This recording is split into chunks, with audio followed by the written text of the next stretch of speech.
Cumprimento essa igreja na paz do Senhor Jesus e os que nos assistem, na graça salvadora do nosso Senhor Jesus Cristo. Convido você a ficar de pé, para que nós possamos, então, nos apossar de mais uma porção da palavra de Deus, amém? Hoje eu vou ler, nós chegamos no capítulo 8 de Lucas, tá bom? E eu vou ler dos versos 4 a 8, de Lucas 8. Lucas 8, de 4 a 8, buscando compreender um pouco daquilo que somos nós, o que estamos fazendo aqui, né? Sobretudo no coração de Deus, amém? Acho que essa é algo que precisa ser construído muito nos dias de hoje. Encontrou aí? Verso 4. A palavra do nosso Deus diz assim: reunindo-se uma grande multidão e vindo a Jesus gente de várias cidades, ele contou esta parábola. O semeador saiu a semear. Enquanto lançava a semente, a parte dela caiu à beira do caminho, foi pisada, e as aves do céu a comeram. Parte dela caiu entre as pedras, e quando germinou, as plantas secaram, porque não havia umidade. Outra parte caiu entre espinhos, que cresceram com ela, e sufocaram as plantas. Outra ainda caiu em boa terra, cresceu e deu boa colheita, a 100 por 1. Tendo dito isso, exclamou: aquele que tem ouvidos para ouvir, que ouça. Amém? Senta no teu lugar aí, vamos pensar um pouco nisso, né? Nessa honra que nos é dada. Mas tem uma coisa que eu ensino, porque eu acredito muito, é que uma das coisas mais importantes da nossa vida são as crises. Alguém aqui já enfrentou alguma crise? Falando assim de uma indisposição, uma crise mesmo. Levanta a mão. Quem? Crise? Pois é, pelo simples fato de estar no mundo, a gente já está sujeito a elas, né? E eu digo a vocês que são os momentos mais importantes da nossa vida, por quê? Porque crise é sempre um momento decisivo, né? É difícil? Sem dúvida. Sem dúvida porque produz muita desordem, porque desestabiliza, gera conflitos e algumas situações são até perigosos, mas tem algo muito positivo nelas. Qual? É um momento que rompe com a normalidade, assim. Crise. Você está vivendo normalmente, as coisas estão acontecendo dentro daquilo que você planejou. Sabe quando está dentro da normalidade? É o de sempre, é o esperado, é aquilo que você queria. A gente acha que está tudo bem, só que não. Porque de repente é exigido de nós uma mudança radical, né? Que a gente tome uma decisão importante que vai modificar aquilo que para nós era normal. A coisa parece que desanda. Mas é muito interessante que, no grego, a palavra é crisis, e crisis no grego significa um ponto de virada, é um momento de decisão, ou de uma mudança súbita. Olha que interessante isso. As palavras, com o passar do tempo, elas vão mudando a sua configuração e o seu significado. Crise era isso antigamente no grego. O ser humano não gosta, o ser humano não fica confortável diante das crises, mas não deveria. Por quê? Porque crise é aquele momento em que se fecha um ciclo, entretanto, outro ciclo começa. É a possibilidade de começar um novo. Crise é como uma janela aberta para um novo tempo, e na vida de quem conhece o Senhor, muito melhor, porque é um novo tempo muito melhor do que era. A verdade é que se nós somos povo de Deus, a verdade mesmo, é que a crise deveria ser a melhor bênção que poderia nos acontecer. Porque elas trazem progresso, elas trazem possibilidade de melhorias. E a gente não pode abrir mão disso. A criatividade e a mudança só acontece diante da angústia, diante da agonia. Já disse o poeta que um dia lindo e azul vem depois de uma tempestade escura. Poético, não é esse negócio? Legal, né? É na crise que surgem as invenções, as descobertas, as reflexões e as grandes estratégias surgem diante da crise, diante de um momento de dificuldade. Quem supera uma crise, supera a si mesmo, sem se sentir derrotado, por quê? Porque se reinventa, porque se torna outra coisa. melhorado, né? Porque somente quem pendura no gancho das crises dos seus fracassos e se acomoda, e por isso só sabe reclamar, é que joga fora essa grande oportunidade e acaba se acostumando com os problemas, mais com os problemas do que com as soluções. Então veja, se tem algo que faz parte do viver nesse mundo, é a tal da crise.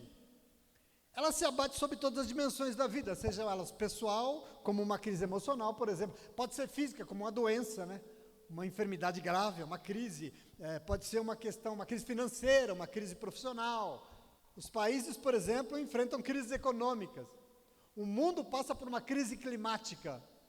Então veja, crises nos abatem em todas as dimensões da nossa vida, sejam pessoais ou institucionais. Agora, como eu e você somos uma parte diferenciada da população, que não é movido pelo que acontece ao nosso redor, mas nós somos movidos por fé, eu queria dizer para você, é importante nesses momentos entender o que Deus espera de nós. E aí você vai falar para mim, mas está dizendo tudo isso aí, pastor, eu, hein, é mau agouro? Está agorando e está querendo que uma crise se abata sobre mim? Não. Presta atenção, sabe por que eu estou dizendo tudo isso para você? Porque eu sinto que eu estou vivendo um momento de crise.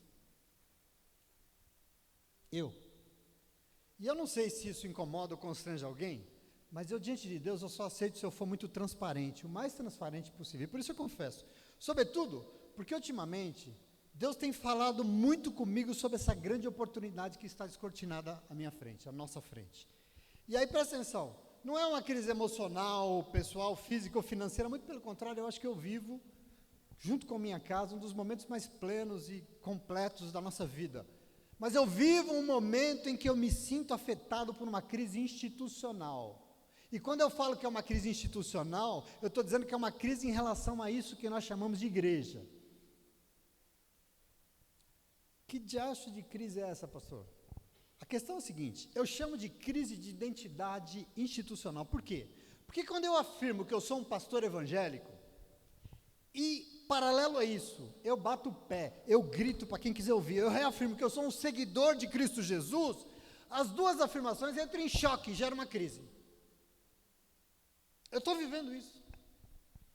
Basta olhar para o que a gente enxerga nos testemunhos disso que a gente chama de evangélico e comparar com aquilo que Cristo Jesus me chama para ser, que logo eu vejo que as duas coisas não batem, as duas coisas não encaixam. Porque a verdade mesmo é que esse negócio que a gente está chamando de igreja evangélica aí, que estão construindo nesse século, está estranho.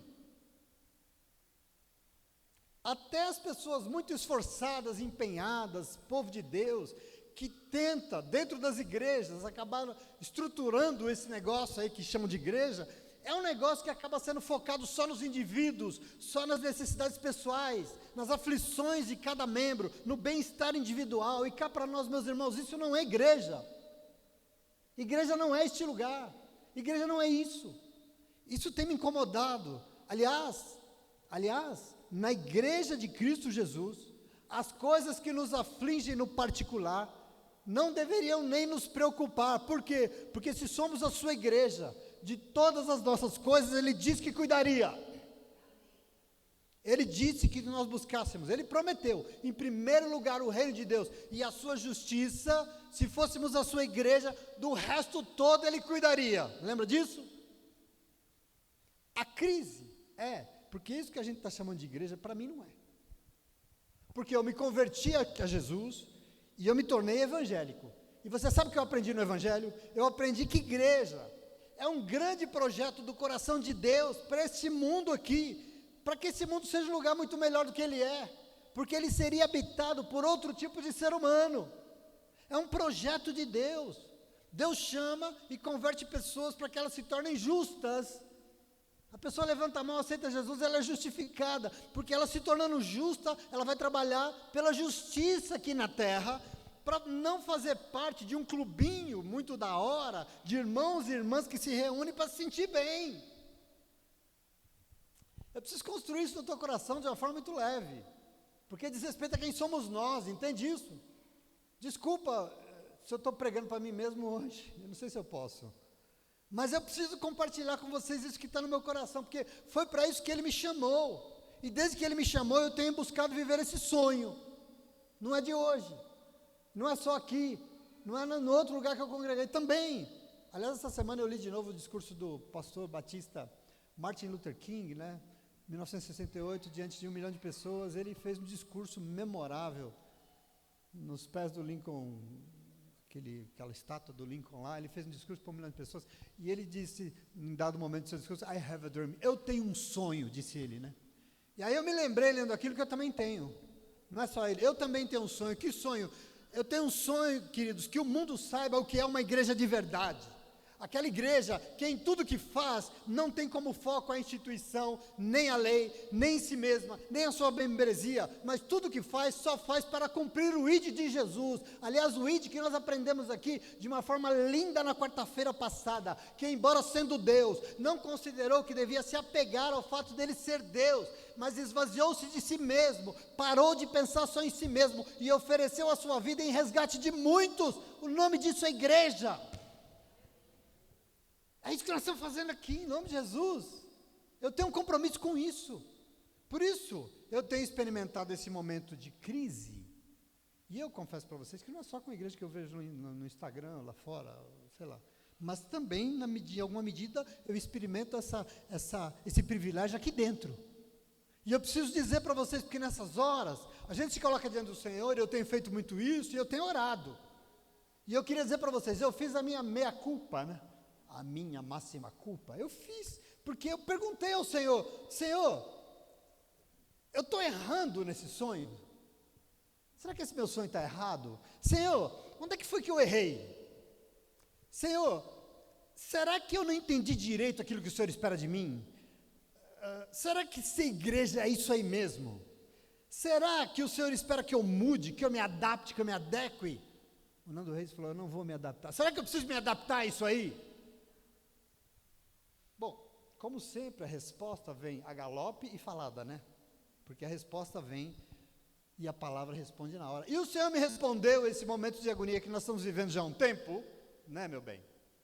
Com o início do capítulo 8 de Lucas.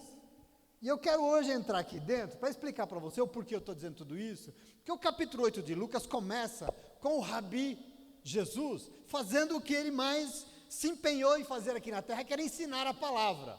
O capítulo entra aqui falando isso. E esse Rabi aqui ensinava de uma forma um tanto quanto diferente, inusitada, autêntica, porque ele contava pequenas histórias para falar e explicar sobre o reino de Deus. O Rabi Jesus ensinava contando parábolas. Você sabe disso. E esse foi o traço mais marcante do seu ministério. E hoje eu gostaria de olhar para esse início, para algumas faces desse ministério de Jesus, porque eu tenho certeza, e ele me disse, que isso diz respeito ao nosso ministério, aquilo que nós fazemos aqui, ao meu e ao teu. E Jesus usou aqui algo para falar muito comigo sobre isso que eu entendi como crise. O início do capítulo 8 começa dizendo que para o ministério de Jesus acontecer aqui na terra, as pessoas precisaram se envolver e cada um precisou fazer a sua parte. O capítulo 8 começa assim, no verso 1. Do verso 1 a 3 é o seguinte: diz que Jesus ia caminhando, é o ministério peripatético, ele ia caminhando e passando pelos povoados. Imagina, Jesus vai num povoado, vai para outro povoado, e ele vai caminhando, mas ele ia nos povoados ensinando o evangelho, pregando o evangelho do reino de Deus, mas ele não fazia isso sozinho, porque o texto é claro, diz que os 12 iam com ele era sendo ajudado pelos 12, iam acompanhando, mas não só, veja aqui, porque o texto diz que para esse ministério acontecer, algumas mulheres, graças a Deus por elas, algumas Marias, algumas Susanas, inclusive destacando uma aqui que se chamava Joana, que era esposa de ninguém mais, ninguém menos do que o administrador da casa do rei Herodes, ou seja, uma mulher muito rica, mas todas elas se envolviam no ministério, sobretudo sustentando o ministério de Jesus com suas ofertas, com o seu dinheiro. Sabe por quê? Porque o ministério de Jesus, o dele também precisava de dinheiro. Está escrito aí, lê o versículo 2 e 3. Para que Jesus pudesse fazer o que ele precisava fazer, foi necessária a participação, o envolvimento e a responsabilidade das pessoas, inclusive, com ajuda financeira. E sem todo esse envolvimento, o ministério de Jesus não seria o que ele foi. Eu quero que você entenda isso hoje em dia, porque diz respeito a nós. E por isso, hoje eu chamo você para entender. A obra que Jesus fez, e Ele nos deixou para continuar, porque nós somos a sua igreja, porque o Senhor me disse claramente que igreja é um lugar que só vai existir se cada um fizer a sua parte. Antes eu era muito inocente, e eu achava que bastava o Espírito Santo de Deus bradar e falar e que estava tudo resolvido, só que não. Diante dos meus questionamentos, o Senhor me disse na lata claramente: senta aí que eu vou te explicar o que é igreja, cidadão. Senta aí que eu vou te mostrar, Reinaldo. Igreja existe para implantar o reino de Deus, ela é como uma lavoura que se faz aqui na terra para que o reino cresça e apareça. Então ela precisa frutificar, sim, mas exatamente para isso que nela, na igreja, existe o semeador, existe a semente e existe o solo, e tudo que se espera é que os frutos do reino sejam vistos pelas pessoas, porque esse mundo precisa mudar sim, e a igreja está aí para isso, para mudar esse mundo. Tem um projeto aqui no coração de Deus, que não diz respeito somente a mim. Veja, queridos, no centro do ensino de Jesus hoje, está a lógica disso que nós pensamos ser igreja. Jesus aqui explica com toda a sabedoria, com toda a serenidade do mundo, qual a estrutura que a gente conhece como igreja. Isso que ele quer nos ensinar, do que é constituída a igreja, quem faz parte desse projeto chamado igreja. Porque Jesus vai dizer: o semeador, a semente, o solo e Deus fazendo milagres. Igreja é isso. E Deus fazendo milagres. Aqui está resumido tudo que acontece aqui neste lugar, que precisa acontecer aqui neste lugar.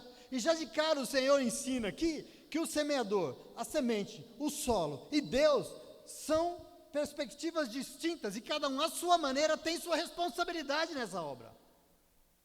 Cada um tem sua parte. A responsabilidade aqui é pessoal. E por isso o Senhor espera que cada um e cada uma faça a sua parte. Por quê? Porque a lavoura não vai existir se qualquer um deles ficar de fora. Não tem lavoura. Você está entendendo isso, sim ou não? Se qualquer um ficar de fora, não tem igreja. Não vai acontecer. Sem o semeador, sem a semente, sem o solo onde o semeador vai semear a semente, e sem Deus fazendo o milagre do germinar e do crescer, não tem colheita, não tem reino de Deus, não tem nada, não tem igreja. Para que o reino de Deus seja uma realidade aqui na terra, será necessária a igreja. O mundo está caminhando para um discurso de que não precisa de igreja, isso é bobagem, esse templo. Irmãos, sem comunidade, sem igreja, sem a comunidade aqui, nossa, aqui junto, reunida num lugar, não tem reino de Deus na terra. Não se engane, estão tentando tirar da nossa vida o bem mais precioso que nós temos, que é este lugar onde nós vamos para ser acolhidos, amados, para aprender, para crescer, para sermos assim abraçados, e para sair daqui e transformar o mundo que a gente vive. Sem isso não tem reino de Deus na terra. Isso é uma conversa do diabo. Agora, para ele existir nos modos que Jesus criou, nós precisamos, e vai precisar da parte de todo mundo tem que se envolver. Portanto, eu vou explicar aqui para você cada um desses momentos, cada um desses, para que a gente compreenda o que nós estamos fazendo aqui, e sobretudo o que o Senhor Jesus entende como igreja, amém? Observe o que ele fala. A primeira coisa que eu queria dizer para você: ter o semeador, porque Jesus começa assim. Como é que ele começa a parábola? O semeador saiu a semear, sim ou não? Está escrito aí na tua Bíblia? Só na minha? Está na tua também? Tá? O semeador saiu a semear. Quem é o semeador? Para tirar dúvida logo na sequência, o Senhor explica que a semente é a palavra de Deus. Ele explica. Portanto, aqui, o semeador é qualquer pessoa que ensina a palavra de Deus. Observe isso aqui. A palavra de Deus aqui é o que é ministrada. Em primeiro momento, o próprio Senhor Jesus é o semeador. Mas nunca se esqueça que ele transmitiu essa função à igreja. E ele transmitiu à igreja porque, quando ele foi, o envio da igreja qual é? Ide por todo o mundo e façam discípulos, ensinando tudo que eu ordenei. O seu papel de rabi, mas ensinador, ele transmitiu para a igreja. Portanto, eu sou um semeador da palavra sempre que eu prego e ensino. Você é um semeador da palavra toda vez que você ensina a palavra para alguém. O Espírito Santo de Deus é um semeador da palavra toda vez que você lê a palavra e você ora por entendimento, por iluminação, e ele te dá, ele é o semeador. Todos que se empenham em ensinar a palavra são semeadores. Você entende isso, sim ou não? Agora observa aqui nessa atitude de Jesus, olha que interessante, que o semeador da parábola dele lança a semente, E elas caem em alguns tipos de solo bem diferentes, né? Parece até que o papel do semeador é ser um tanto quanto descuidado, assim, tanto faz, né? Parece que ele é indiferente, né? Parece que ele simplesmente semeia. O papel do semeador aqui, o que o senhor espera dele? Qual é? É que simplesmente que ele lance as sementes sem importar onde elas vão cair. Onde, não importa. Aliás, pela lógica das lavouras que a gente conhece, pela lógica do agronegócio, esse tipo de semeadura aqui não é uma boa maneira de semear, né? Não é um negócio, por quê? Porque causa muito desperdício, né, para o mundo, mas eu quero que você entenda, não é isso não, sabe o que é? É a lavoura do reino, que é baseada no amor e não nos resultados, e por isso ela não escolhe o solo, mas ela dá oportunidade para que todos e todas frutifiquem, independente de quem sejam. É um outro tipo de lavoura, é a pregação do amor, que não escolhe para quem vai ministrar, mas veja, simplesmente prega a palavra como oportunidade de transformação de vida para todos e todas, independente de quem sejam. Entenda que na lavoura do reino de Deus, o papel do semeador é dar oportunidade a todo mundo, sim, e por isso o semeador não escolhe o solo. Semeador apenas semeia. Essa é a sua responsabilidade. Portanto, não é responsabilidade do semeador se o solo é ruim ou é bom. Na lavoura do reino, quem semeia só tem olhos para a semente. Só tem olhos para a semente, todo o foco está na semente. E o resto? O resto cabe a cada um preparar, ué. Eu quero que você compreenda isso, que isso é muito importante. Eu não sei se você percebeu isso, mas observe que Jesus falando, Deus não se importa onde a sua semente vai cair, Ele não se preocupa com isso, Ele só quer espalhar a sua semente por onde Ele puder, nos maiores lugares que Ele puder. Jesus quer que a palavra seja semeada em todos os tipos de solo, e é isso que Ele faz. Aliás, na palavra de Deus, Ele prega para os discípulos e prega para uma grande multidão, que eu não sei quem é. Ele prega para os fariseus e prega para os pecadores publicanos. Ele não quer determinar quem está pronto para a palavra, ou quem não está, quem merece ou quem não. Simplesmente ensina, Ele espalha a semente por toda parte. Compreenda o semeador. Então, na nobre tarefa de ser a igreja do Cristo vivo aqui na terra, o que isso nos ensina? O que nós temos que aprender aqui? Que é exatamente isso que o Senhor espera de mim, de você, de nós. Presta atenção. Ou de quem se dispõe a semear, né? Óbvio. Na lavoura do reino, não cabe ao semeador escolher qual é o tipo de solo, não é nem preparar o solo, não cabe ao pregador preparar o coração de quem ouve. Assim também não cabe ao pregador fazer com que a palavra produza transformação ou não na vida das pessoas, porque cada um tem o seu papel e sua responsabilidade. Está claro isso, sim ou não? Na lavoura do reino, aliás, na possibilidade de nós sermos a igreja do Senhor, o Senhor me disse claramente essa semana, não cabe a mim fazer brotar, não cabe a mim fazer crescer ou não, porque a minha responsabilidade é com a verdade, com a qualidade do evangelho que é pregado neste lugar. E ponto. Amém? Mas tem o semeador e tem também a semente. Você compreende a parábola aqui? Porque o Senhor Jesus disse que o semeador saiu a semear. E enquanto ele ia semeando, as sementes iam caindo em diferentes tipos de solo. No verso 11 adiante ele vai explicar. Este é o significado da parábola de Jesus. A semente é a palavra de Deus. E aqui, significa que na nossa nova tarefa de ser a igreja de Cristo aqui na terra, na edificação dessa lavoura santa do reino de Deus, para que tudo aconteça, é necessário a semente, é necessária a palavra de Deus ministrada. E se eu digo que é necessária a palavra de Deus ministrada, eu estou dizendo que não é necessário nenhum tipo de outra palavra, só a dele. Não precisa de nenhuma outra coisa aqui dentro, só a palavra que é de Deus. Nela é preciso todo o nosso foco. A palavra germina, a palavra ela rompe o solo e gera vida. A palavra é o que cuida, ela salva. A palavra regenera, ela liberta. É ela que produz fé, é ela que santifica, é ela que nos atrai para Deus. A palavra, a semente semeada. Presta atenção, eu disse que isso que nós estamos construindo, e a gente chama de igreja, eu não sei se é, por quê? Porque nela não tem mais púlpito, queridos. Se não tem púlpito, não tem palavra. Até tem, mas não sei qual. Presta atenção. Observe como hoje em dia a semente já não tem mais tanta relevância. O foco não é mais a palavra, mas é o pregador e o seu espetáculo lá na frente. O foco os púlpitos sumiram dos altares e quando eles estão lá eles são transparentes. Por quê? Exatamente por isso. Eles não importam mais, nós vivemos um tempo de culto a personalidades, e assim o que importa é só o pregador, que ele é famoso, de preferência que ele tenha muitos seguidores, ele é uma personalidade conhecida, por isso eu vou lá ouvir. Não é mais a mensagem, é a pessoa.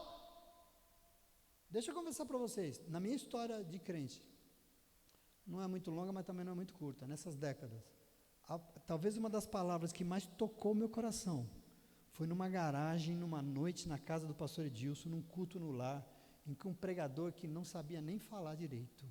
Você se lembra disso? Sabe esses pregadores que falam que nós vai amanhã?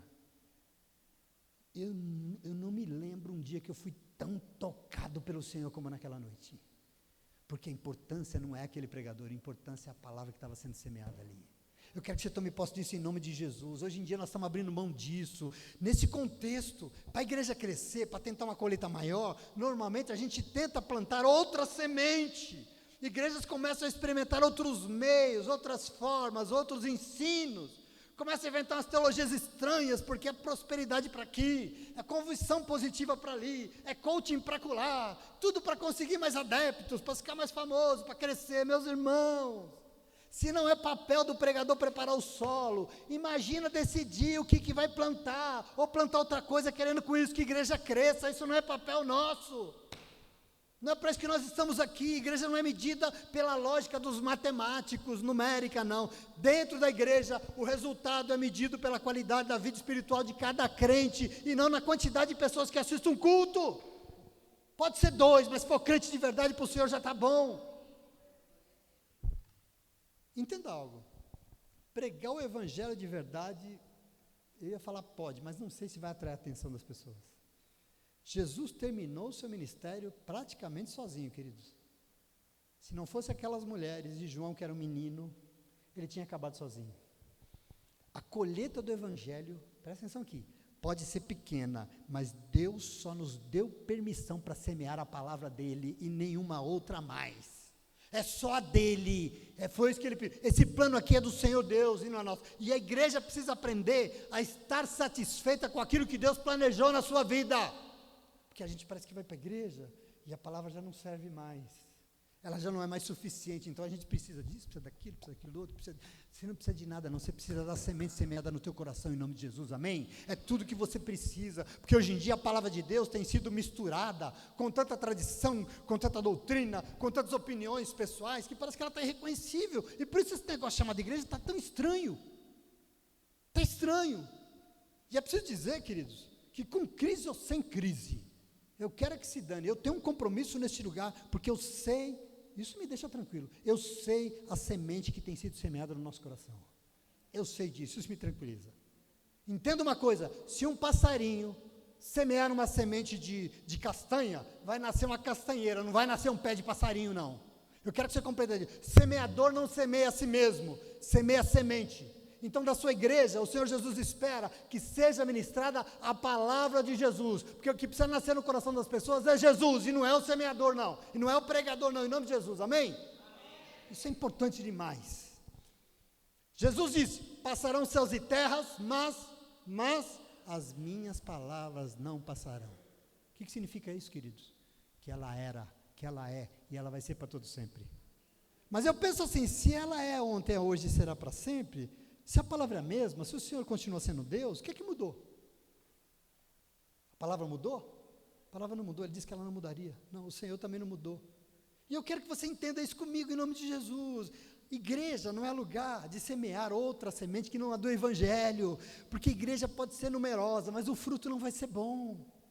A única coisa que consegue frutificar na nossa vida para algo bom é a palavra santa, é o evangelho de Jesus Cristo e não outro, não é eu estou para dizer que não são nem os apóstolos, é Jesus Cristo na sua vida e no seu fazer, em nome de Jesus. Nós somos sim uma igreja apostólica, mas olha a confusão que tudo, porque a gente se esquece de Jesus Cristo, a gente fica olhando para o Antigo Testamento, e que bom, está lá, mas a gente se esquece de Jesus Cristo, que é o que produz fruto na nossa vida. A colheita da lavoura de Jesus só vai produzir frutos como Deus espera, se a semente for boa, se não for, não vai. Portanto, não vem só dos lavradores, mas vem da qualidade da semente. Também não vem, segundo Jesus, só da qualidade da semente, mas vem da qualidade do solo. Isso está bem didático hoje, não está? Está ensino assim, né? Parece aula. Terceira coisa, vem da qualidade do solo. E eu quero falar para você do solo. Porque Jesus disse assim, ó, o semeador saiu a semear, enquanto lançava a semente, parte dela caiu à beira do caminho, foi pisada, e as aves vieram e comeram. E aí ele diz em segundo lugar, parte dela caiu sobre as pedras, e quando germinou, as plantas secaram, porque não tinha umidade. E ele diz, a outra caiu entre espinhos que cresceram com ela e sufocaram as plantas, mas outra caiu em boa terra, cresceu e deu boa colheita a 100 por 1. Ele está falando o que aqui? Do solo onde caiu a semente. Nós chegamos no terceiro ponto que para Jesus é fundamental na tarefa de ser igreja aqui na terra, o solo. A terra. Sem terra, semente não germina, sem terra, planta não brota, sem terra não tem frutos. Sem a participação de todos, não tem igreja. Observa que, se a semente é a palavra ministrada, o solo é o coração de quem ouve a ministração. Está claro aqui, sim ou não? O senhor acha, pastor? Acho não, está escrito na tua Bíblia? Então é evangelho para você. Se a semente é a palavra ministrada, o solo que a semente vai cair é o coração de quem ouve a ministração. E a terra somos nós. Eu quero que você tome posse, porque por mais que a gente ache que evoluiu, nós não podemos perder a vista de que nós somos terra. Porque a terra é isso que você é. Pó é a nossa origem e pó é o nosso destino, diz a Bíblia. A Bíblia diz o quê? Que a vida humana veio da onde? Veio do pó da terra, e a Bíblia diz que para o pó nós vamos voltar, sim ou não? É para lá que a gente volta, porque é o que a gente é. Mas veja a sabedoria de Jesus, como ela é reveladora, porque a mesma semente foi plantada em cada tipo de solo, mas os resultados foram diferentes. A mesma palavra de Deus pode ser plantada hoje em dia, mas os resultados serão diferentes na vida de cada um que ouve. Por quê? Porque o resultado depende do coração de quem ouve. Entende isso? O resultado não depende da palavra do semeador só. Precisa, mas não é só. Depende do coração de quem ouve. Porque Jesus diz primeiro que tem quem ouve a palavra, mas o coração é duro. Aqui é indiferente. Logo vê o diabo e rouba do coração. E por que ele rouba? Jesus explicou. Para que a palavra ministrada não produza fé, porque a fé vem pelo ouvir, né? Para que ela não produza fé e crendo a pessoa seja salva. Por isso ele vai lá e rouba. Mas ele rouba de cada coração, qualquer coração? Não, só daqueles que são duros. Observa isso. Observa isso. Nota que ele rouba, por isso, rapidinho esqueceu a palavra. Esqueceu que foi ministrado, porque foi roubado. É o tipo de pessoa que está na igreja, mas é tão durão, né? É tão cheio de convicções, que até ouve. Mas a palavra nunca transforma, porque ela é roubada facilmente. E aí, passa o tempo que passar, a semente pode ser o que for, o pregador pode ser o próprio Jesus, não muda. Porque é roubado. Culto é roubado. Porque tem uma dureza. Jesus diz que o segundo tipo de coração é aquele que ouve e até recebe o que foi semeado com alegria. Mas isso até que apareça outra alegria diferente. Né? Ouviu domingo de manhã, mas aí de tarde ouviu o outro, aí é outra alegria já. Isso já roubou, já acabou. Uma semente semeada num terreno cheio de pedras é sempre raso, não se aprofunda na terra, é o que Jesus está falando aqui. A palavra ministrada em um coração cheio de outras coisas nunca é profunda, ela é sempre superficial. Por quê? Porque a semente cai, mas está cheio de coisas, cheio de não sei o quê, é entulhado. A palavra não funciona, ela não aprofunda, ela não cria raiz, e por isso, a primeira dificuldade que vier, ela seca e ela murcha. Eu estou falando do quê? De uma lavoura? Eu estou falando de uma palavra ministrada no coração da igreja todos os domingos. O que Jesus está afirmando aqui, meu irmão, minha irmã? Ele está afirmando, presta atenção, isso é muito importante, que crente não sobrevive se não permitir que a palavra aprofunde no seu coração. Sem raiz ele vai morrer espiritualmente. Isso está claro, sim ou não? Jesus está dizendo isso muito claramente. Assim como a semente que germina sobre a pedra morre, a palavra ministrada no coração cheio de ansiedades e preocupações não persiste, ela seca, ela não produz frutos, em nome de Jesus.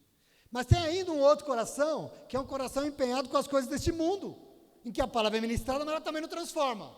É o que Jesus está falando. Tem quem ouve a palavra de Deus, mas está em meio a tantos espinhos, em meio a tantos planos de sucessos materiais e de planos de riquezas e grandezas, e de conta de mais, e de vezes, e de multiplicação, e glamour, e desvarios de poder, que a palavra logo... Foi uma bênção, né? No domingo. Mas esqueceu. A busca por um prazer que não preenche é muito maior do que a busca pelo prazer do reino.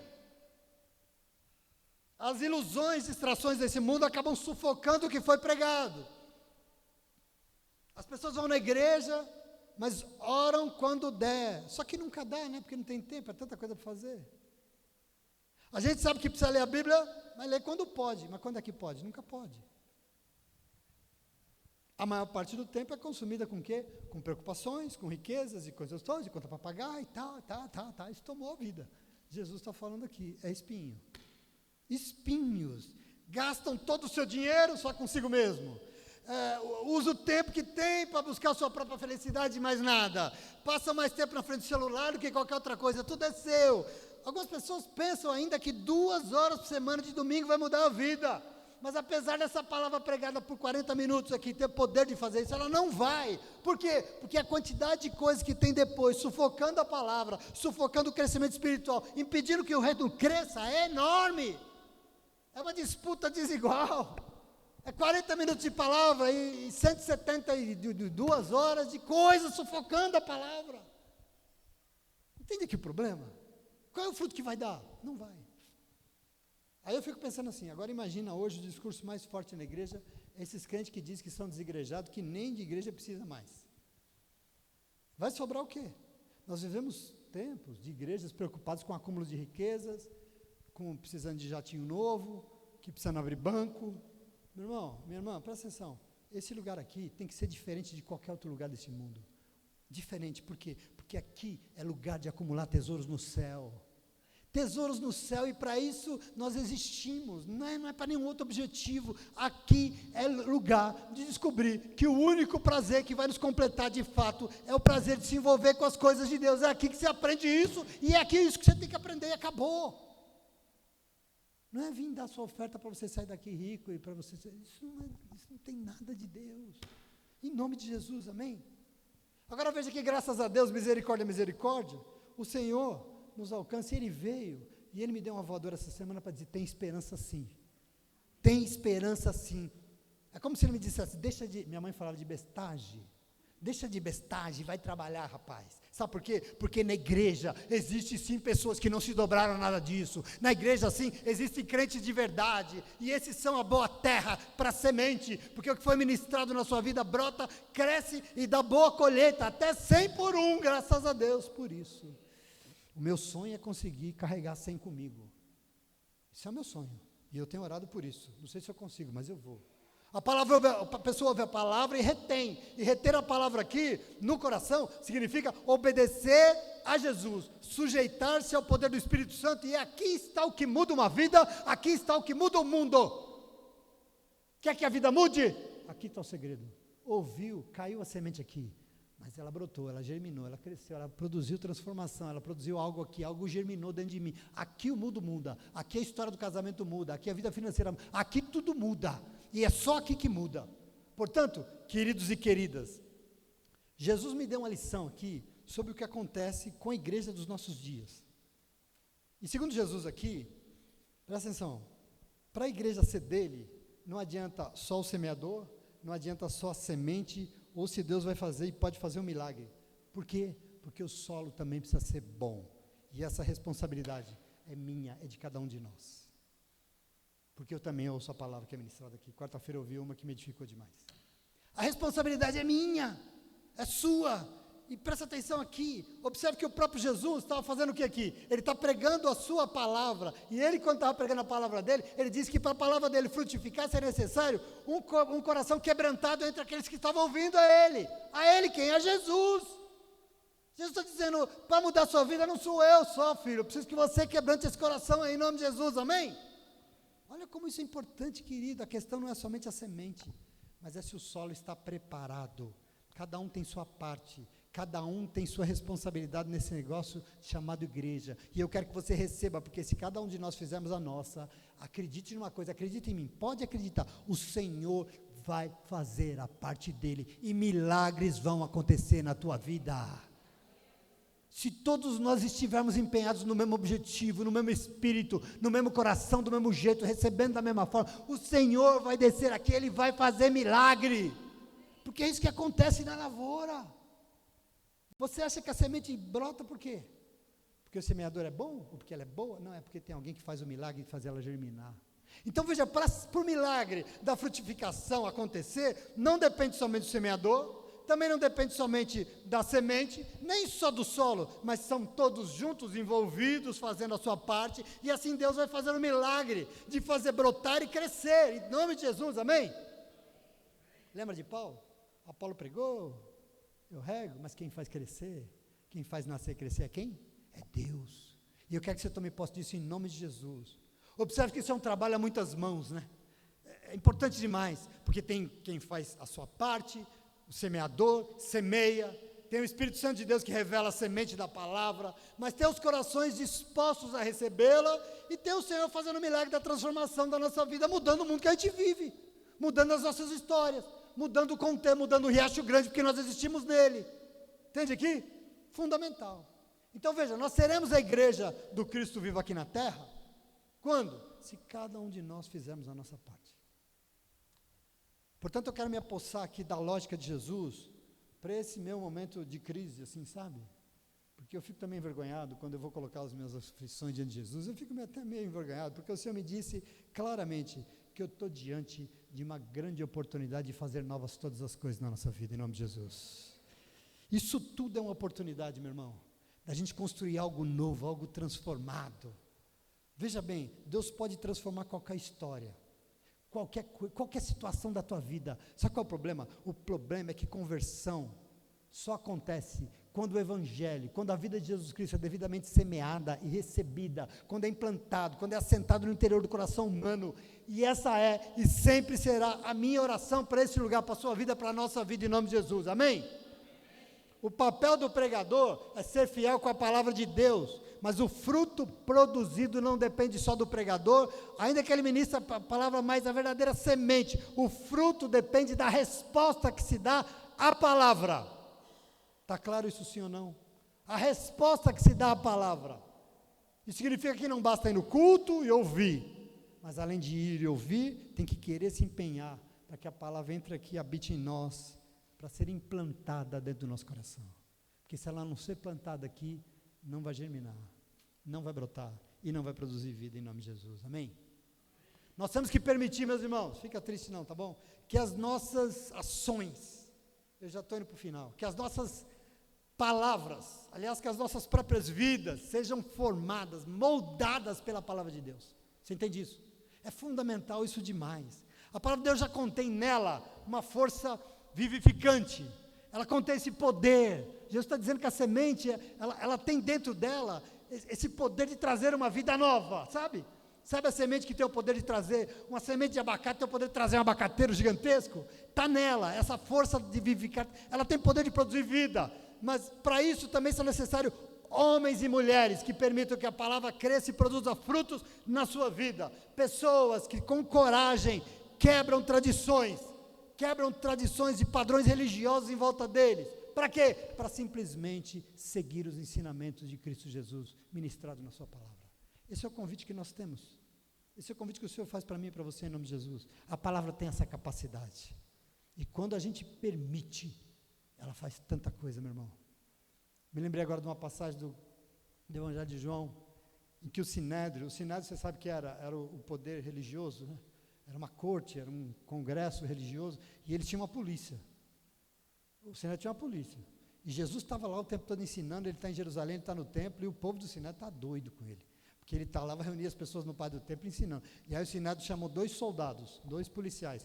Vai lá prender esse sujeito e traga aqui. Vai lá. Esse sujeito tem que ser, traga ele aqui. E os soldados foram. Chegou lá, tinha uma multidão ali, Jesus pregando, e eles pararam ali no meio do povo e começaram a ouvir ele pregar. Se lascaram. Eles começaram a ser semeados pela semente da palavra. E Jesus pregando. E eles ali.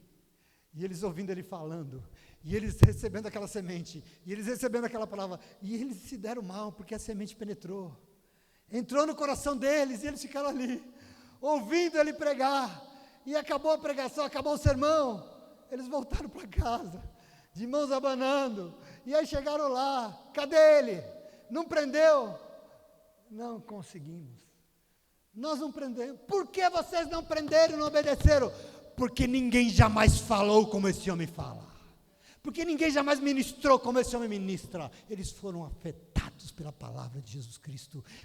Eles mudaram completamente. Meu irmão, você precisa entender quem somos nós nesse projeto de semeadura, nessa lavoura. Se o nosso coração não estiver disposto a ser afetado por essa palavra, eu queria dizer para você, não tem esperança, não tem nada. É isso que muda uma história, é isso que muda uma igreja, é isso que constrói Jesus no coração das pessoas. Amém? Então, é na crise que surge a oportunidade de invenção, de descoberta, de reflexão. É na crise que se faz grandes estratégias. Quem supera a crise, supera a si mesmo e não é derrotado porque se reinventa, porque vira outra coisa. Essa é a oportunidade. E eu termino reafirmando que nesses momentos de questionamento aqui, esses momentos têm a capacidade de nos reinventar no coração de Deus. Esses momentos têm a capacidade de nos fazer diferente na presença do Senhor, daquilo que Deus espera de nós, e pode nos fortalecer muito, e é isso que nós vamos fazer em nome de Jesus, amém? É isso que nós precisamos fazer. Tem um provérbio que diz que diante de uma tempestade, diante de um vento muito forte, você pode construir um muro, você pode construir um moinho. De quem que é a escolha? É nossa em nome de Jesus. E eu pessoalmente, eu tenho orado muito ao Senhor, para continuar sonhando, porque eu quero sonhar. Eu continuo orando, porque se a igreja está dizendo que não precisa de tempo, nós estamos construindo um, entendeu? Eu quero que se dane. Nós vamos mostrar que uma igreja local é fundamental para sustentar a vida de um crente. Eu vou trabalhar, eu vou continuar sonhando em nome de Jesus, meu irmão, para que tudo isso se realize. E eu tenho certeza que eu sou pastor de uma comunidade que em tudo que faz para honrar o nome do Senhor Jesus, porque nós temos honrado o nome dele aqui na terra.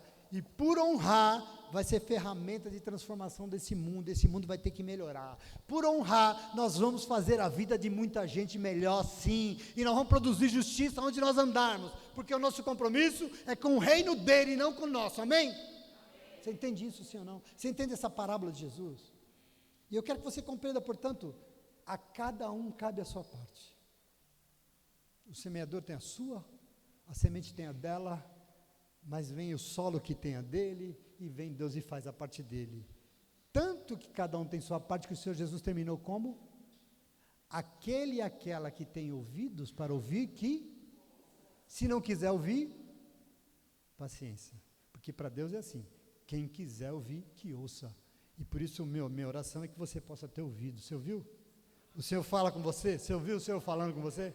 Então glorifique o nome do Senhor, digam glória a Deus aí bem forte, exalte o nome dele e aplauda ao Senhor, porque ele é bom, ele é fiel, ele é justo, ele nos ama e tem algo para